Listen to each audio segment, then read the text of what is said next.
पुढे ढकलण्यात आलेली आहे. मी आता तो सन्मान्य कोर्टाचा आदेश आहे आणि तो आपल्याला मान्यच करावा लागेल. थोडा कार्यकर्त्यांचा त्याचा उत्साह जो होता थोडी हिरमोड तात्पुरती झालेली आहे, पण मी सर्वांना सांगते आहे, समजवते आहे की 21 तारखेसाठी हा उत्साह राखून ठेवा, कारण आपल्याला जल्लोष करायचा आहे एवढंच मी कार्यकर्त्यांना समजवते आहे. परंतु आजची जी निवडणूक प्रक्रिया आहे अतिशय चोखपणे व्यवस्थित सगळीकडे सुरू आहे आणि मतदारांचा प्रतिसादही प्रचंड चांगल्या पद्धतीने पॉझिटिव्ह मिळतो आहे. वाट बघावं लागते तसं तर खरं व्हायला नको होतं, परंतु आता सन्माननीय न्यायालय आहे, त्याच्यावर कुठलीही टिप्पणी करणं हे योग्य ठरणार नाही.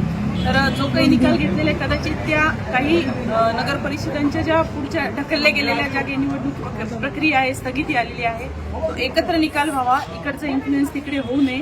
कदाचित त्याचा काही कोर्टाने विचार केला असेल तर आता जो काही निर्णय घेतलाय ते न्यायाधीशांनाच माहिती का निर्णय. आत्मविश्वासाने 21 तारखेला हा सगळा उत्साह राखून ठेवा, जल्लोष साजरा करायचा आहे.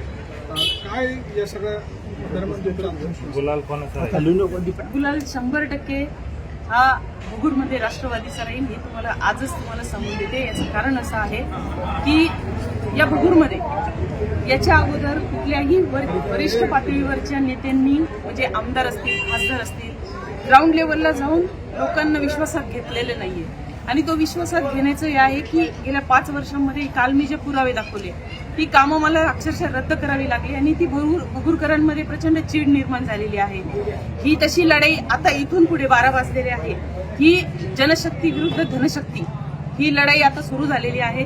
परंतु मला पूर्ण खात्री आहे की मतदार हे आमच्या सोबत राहतील याचा पूर्ण मला विश्वास निर्माण झालेला आहे. कालच्या सभेनंतर माझ्या माता भगिनी या प्रचंड भावूक झालेल्या होत्या, कारण एका लेकीचा बाप काढले गेलेला आहे. मी आमदार बाजूला ठेवा, पण मी कुणाची तरी लेक आहे, कुणाची तरी सून आहे. पण जाहीर सभेमध्ये ती टीका टिप्पणी त्यांनी केली. मी आपल्याला आठवत असेल की पत्रकार परिषद जेव्हा आपली युती जाहीर केली तेव्हा माझं स्टेटमेंट आपल्याकडे रेकॉर्ड असेल की मी कुठलीही वैयक्तिक पातळीवर टीका टिप्पणी करून जाणार नाही. मी विकासाच्या मुद्द्यावर ही निवडणूक लढवत आहे, परंतु सुरुवात समोरून झाली आहे ते शेवटी मी केलेलं आहे.